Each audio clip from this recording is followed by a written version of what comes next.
lorsque vous resterez et que vous raterez l'enlèvement et que vous verrez un homme entrer dans le troisième temple, c'est déclarer Dieu, sachez que celui l'antichrist, et donc la souffrance va commencer sur la terre à un niveau comme pas possible. Allez vous cacher, allez faire la provision, allez acheter des jeans, comme je dis toujours, allez planter les maïs. L'entrée de l'antichrist dans le temple se déclarant Dieu annonce le début de la tribulation, de la grande tribulation, jusqu'à ce qu'il soit frappé le jour de l'Armageddon.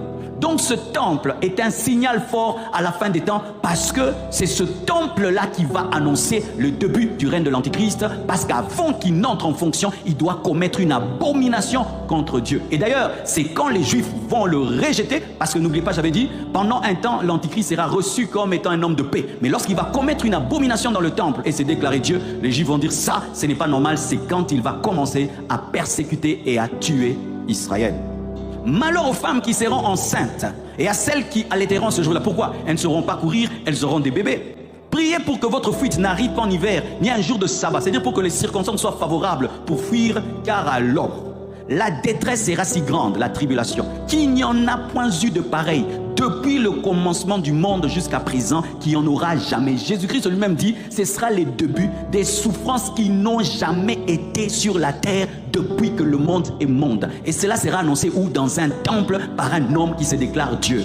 Donc le troisième temple, ce sera le podium de l'Antichrist pour commencer la grande tribulation. C'est pourquoi l'Église doit faire des études sur la reconstruction du troisième temple. Matthieu en parle, Marc 13, verset 14.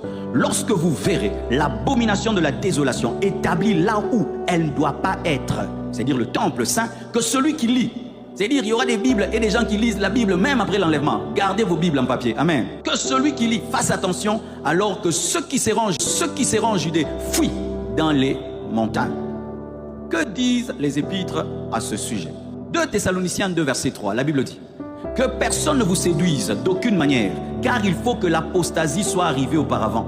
Et c'est quoi cette apostasie? La grande apostasie, et qu'on ait vu paraître l'homme du péché. L'homme du péché, c'est l'Antichrist, le fils de la perdition, l'adversaire qui s'élève au-dessus de tout ce qu'on appelle Dieu ou de ce qu'on adore, jusqu'à s'asseoir dans le temple de Dieu, se proclamant lui-même Dieu. Que personne ne vous montre, ah, l'Antichrist est déjà là, oh, tel c'est l'Antichrist, tel autre c'est l'Antichrist, c'est faux. La Bible donne les signaux pour reconnaître l'Antichrist. L'Antichrist ira dans le temple, il va se déclarer lui-même un homme Dieu, il va faire cesser l'adoration, il va s'élever contre tout ce qu'on adore pour être adoré lui-même.